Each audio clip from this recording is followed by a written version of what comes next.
Operation সিন্দুর নিয়ে অধিবেশন চায় তৃণমূল। জুন মাসে সংসদের বিশেষ অধিবেশন চায় তারা। 1971 সালের বাংলাদেশের যুদ্ধ অধিবেশন ডাকা হয়। সংসদের উপর হামলার পরে অধিবেশন ডাকা হয়েছিল, ডেকেছিলেন প্রধানমন্ত্রী ইন্দিরা গান্ধী, অটল বিহারী বাজপেয়ী। তাই এবারও প্রধানমন্ত্রীকে বিশেষ অধিবেশন ডাকার আবেদন। বিস্তারিতভাবে জানবো, রয়েছেন প্রতিনিধি ইন্দ্রাণী। ঠিক কি আবেদন জানানো হয়েছে?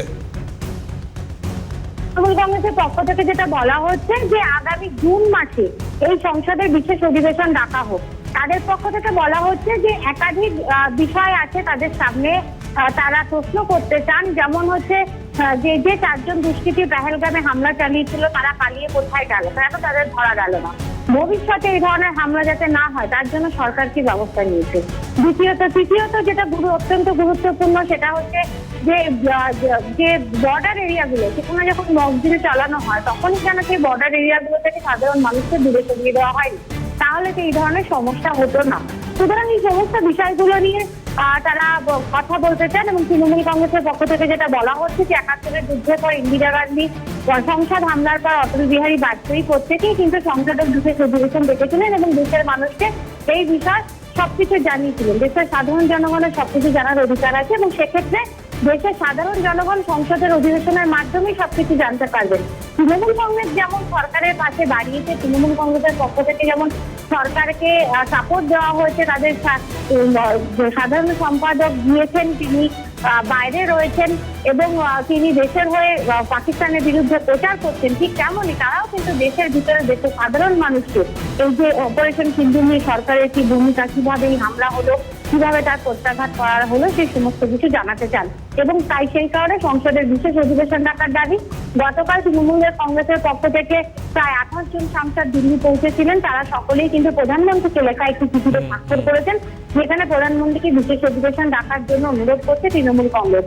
একই সাথে কংগ্রেস সহ সমাজবাদী পার্টি সহ বিভিন্ন যে বিরোধী রাজনৈতিক দলগুলি রয়েছে, যারা বিজেপির বিরুদ্ধে দীর্ঘদিন ধরে লড়াই করছে, তারা কিন্তু এই বিশেষ অধিবেশনের ক্ষেত্রে সহমত প্রকাশ করেছে বলে আমরা জানতে পারছি তৃণমূল সূত্রে। বেশ, ধন্যবাদ ইন্দ্রাণী।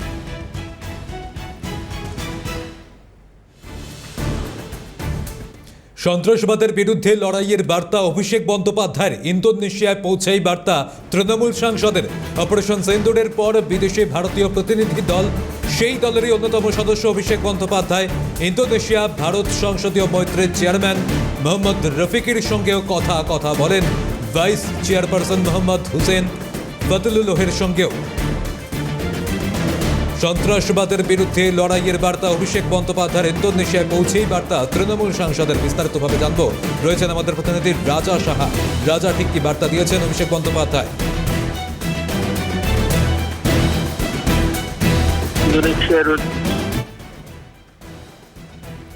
রাজা, শোনা যাচ্ছে? যে বক্তব্য রাখছেন যে সন্ত্রাসবাদকে কোনোভাবেই কিন্তু প্রশ্রয় দেওয়া যাবে না, সন্ত্রাসবাদের বিরুদ্ধে লড়াই করতে হবে। এবং এই বার্তা তিনি কার্যত যেভাবে আমরা দেখতে পেয়েছিলাম যে জাপানে তিনি যে বক্তব্য রেখেছেন এবং তার পরবর্তী ক্ষেত্রে আমরা সিঙ্গাপুরে দেখেছি তিনি বক্তব্য রেখেছেন, এবং দক্ষিণ কোরিয়ায় সেখানেও তিনি যে বক্তব্য রেখেছেন এবং একই রকম যে গলায় স্বর তা কিন্তু আজকে শোনা গেল অভিষেক বন্দ্যোপাধ্যায় ইন্দোনেশিয়াতে যে বক্তব্য রেখেছেন।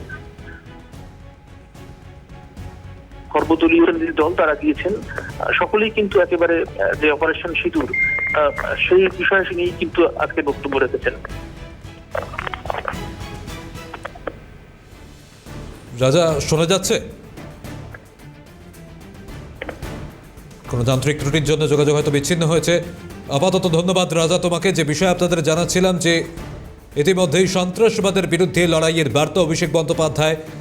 জাপান, দক্ষিণ কোরিয়ার পর এবার ইন্দোনেশিয়ায় পৌঁছেই বার্তা তৃণমূল সাংসদের।